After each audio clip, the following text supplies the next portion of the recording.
Hey, it's Stephen Van Kampen-Lewis on May 15th. There's not a whole lot going on in terms of blooms right now. You know, it's that really late spring time when you know, the early spring bloomers are all done, and the late spring and early summer bloomers like Cattleya purpurata haven't really started doing a whole lot yet with their blooms, at least in my growing conditions. So instead of showing blooms, I figured today we would do a quick walk around of the Catasetums to show you where my Catasetums are at, who's about to get watered, and who is not getting watered. Spoiler alert, most of them are not getting watered.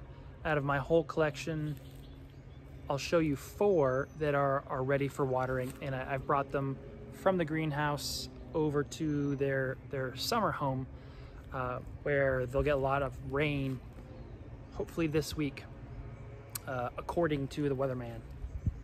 So we'll see. So what I'm gonna do is I'm gonna turn the camera around, and first we're gonna go look at the Catasetums that are gonna get watered, and then we'll go over to the greenhouse and look at the Catasetums that are not getting watered. And I'll show you some of the things that I'm gonna look for when I'm thinking about watering my plants for the first time, and then kind of what to do once you start watering. All right, let's do this.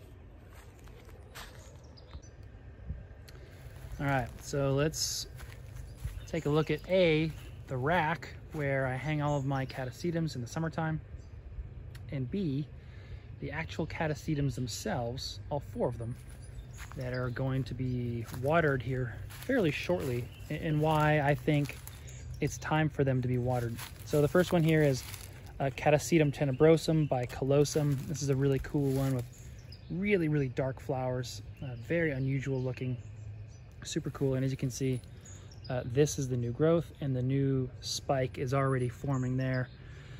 And that comes from the tenebrosum parent that typically puts its spike out as the new growth is maturing.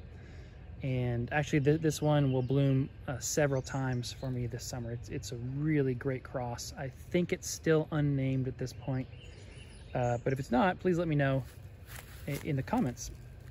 So you can see some roots going down into the media. And of course, what I like to see is the roots are at least 4 inches long. These roots, most of these ones that you can see are from last year. But if you can see the bottom here, see those very bright ones that look bright white on your screen? Those are the new roots. And you can see some kind of snaking around right in here. And so once they've made it down, there's a new one there. Once they've made it down to this far and they're kind of going around the bottom of your pot, they're good to go. And you can see that the back bulbs are somewhat shriveled. Actually, now that I get a closer look, very shriveled. So these old sheaths here, or these old leaves, kind of look like baggy pajamas because the bulbs are very shriveled. And that's okay, these guys will bounce back once this gets rained on here for the first time, hopefully today and into tomorrow, and actually throughout the week. I think by the end of next week, this bulb will be back up to normal.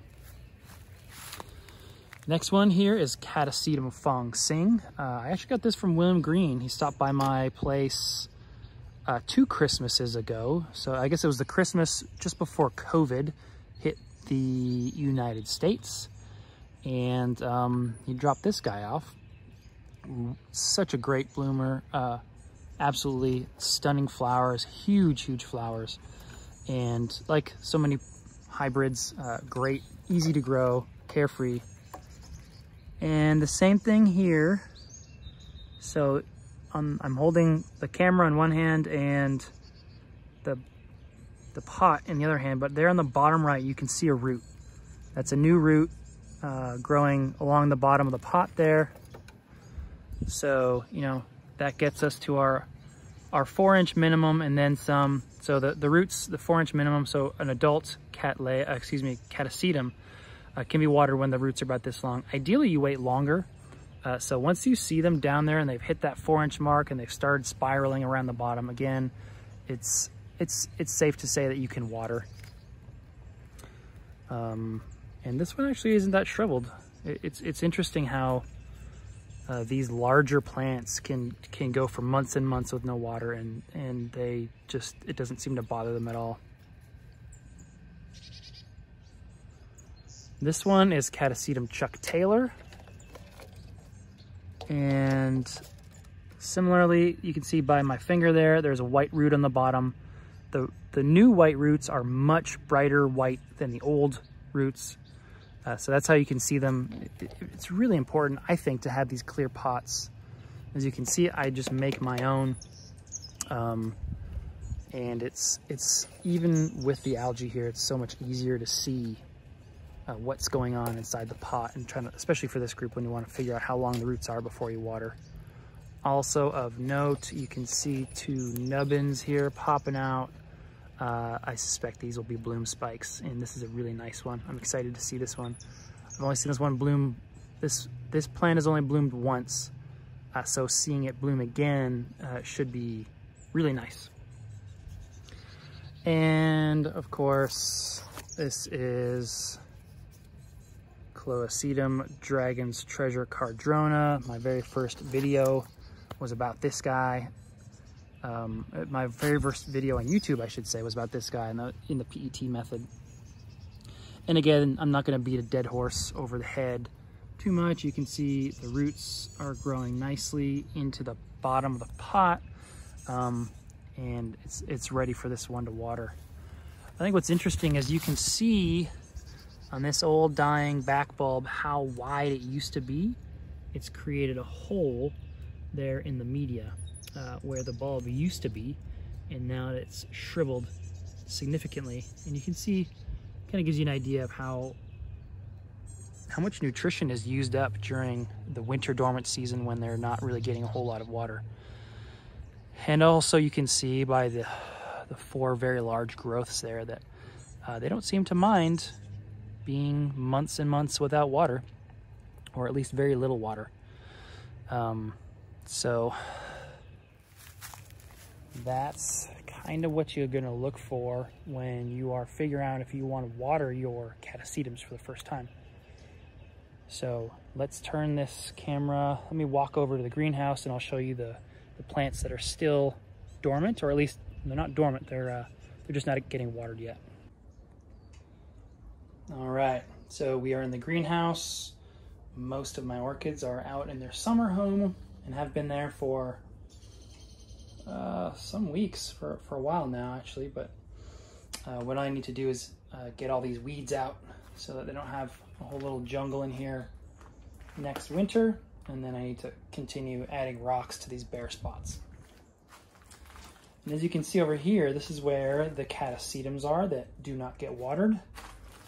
So I'm going to come sit down here, give you guys a close-up of the luxurious lifestyle that these guys get during dormancy on the floor, or just above the floor actually. It's good to keep your plants off the floor so you don't get too many bugs sort of filtering up through the bottom and living in the pots all winter long, maybe even gnawing on some of your roots. So you can see most of these plants are in an advanced state of growth. There's a few stragglers, but for the most part, these guys are mature. They've got decent root systems going that are extending down into the media. But like this one, I don't see anything here in the bottom yet. So I'm gonna hold off on watering this Peleatum for a while. Other plants are less advanced, and so you can see this one. This is an import from Bella Vista that I got a while back. This is Jururense, and the growth is still small, and this is several months away from being watered probably.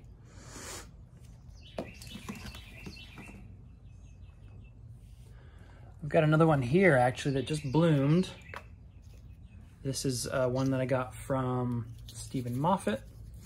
This is Catasetum calcashow Rare Earth Orchids. It does have an HCC. Really nice blooms. This is the first time it's bloomed for me. I was not expecting it to bloom on on a dormant bulb like this. It's kind of weird.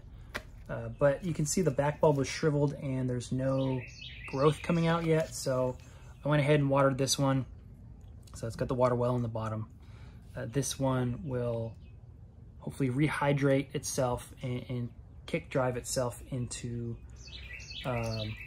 getting going on this new growth. I'm not sure why it hasn't started yet, but a little boost of water, I think, for a couple days will be fine, especially since it's hot. You know, keeping your orchids dry during dormancy is really about preventing them from rotting during the dormant season, or the cold season, I should say.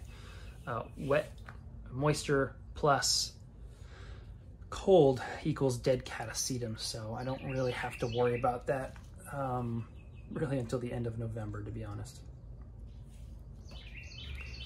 But again, I really want to show that, you know, just because your Catasetum looks like it's got a big giant new growth, maybe even a bloom spike like this one here, the roots might not necessarily be far enough along to start watering. And so you can see these roots here. I can actually see the tips there, and this is not 4 inches yet, so I'm not going to water this probably for at least 3 weeks. Probably, you know, nothing's popping out there on the bottom. There's plenty of plenty of energy left in these bulbs. You can see significant shriveling with the most recent bulb. I actually divided this one this year. This is Catasetum tabulari variety rhinophrum. I actually tried to sell the other half, but nobody would buy it. It's a really, really cool looking plant. So anyway, I've got an extra half here, but this one's not ready yet. So if I wasn't able to see these roots, I might look at this growth and this flower spike and say, hey, this is an advanced Catasetum ready for watering, and that's not really true.